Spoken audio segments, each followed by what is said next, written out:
Kathmandu महानगरका mayor मालिन शाह, उपमेयर सुनिता डङ्गोलको उपस्थिति कोर्टमा देख्न सक्छौँ। भलिबल सङ्घका पूर्व उपाध्यक्ष लिलबहादुर थापा मगर, युवा नेत्री रामकुमारी झाँक्री पनि, अध्यक्ष जितेन्द्र बहादुर चन्द,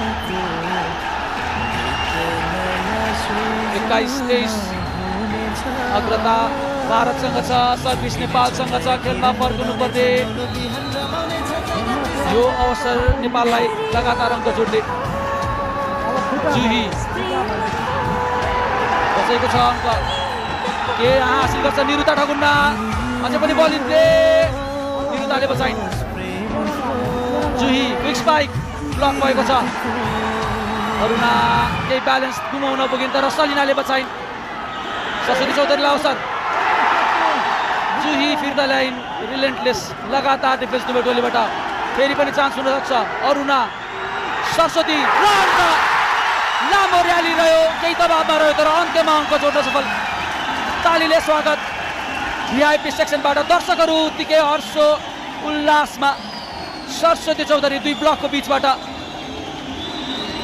यो पहिलो सेटमा अब पुनरागमनको ढोका खुलेको छ, देख्न सक्छौँ त्यो अङ्क बल ल्यान्ड हुने बित्तिकैको खुसी दर्शकमा। सुभाष, सरस्वतीको एउटा क्वालिटी भनेकै जब उनले बल पाउँछन् त्यति धेरै मिस्टेक हुँदैन र यो प्रतियोगितामा पनि एकदमै महत्त्वपूर्ण समयमा उनले अङ्क जोडिरहेकी छिन्। पनि अर्को अङ्क आवश्यक अब खेल बराबरी गर्न र नेपालले पाएको छ। प्रेसरमा जुही सहबाट गल्ती, 23-23 को बराबरी। अब घरेलु समर्थकको साथले दबाव थपिन सक्छ। अझ कोर्टमा त स्कोर बराबर छ।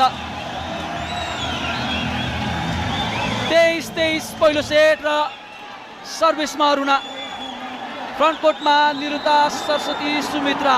नेपालले चाहेको प्ले हो, नेपालले चाहेको पोजिसन छ। सुई, राम्रो बचाउ, अवसर हुन सक्छ। सरस्वती चौधरी, नेपाललाई अब सेट पोइन्टको अवसर। यहाँ इरान विरुद्धको त्यो दोस्रो सेट याद आइरहेको छ। फराकिलो अग्रता थियो, अन्तिम क्षण थियो तर नेपालले निरन्तर डिफेन्समा प्रयास गर्यो र आक्रमणमा किलिङ स्पाइक यो आवश्यक थियो।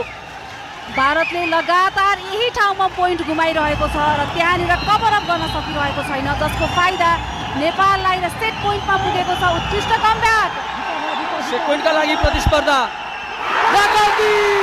पहिलो सेट नेपालको पक्षमा 25-23 लागेको थियो।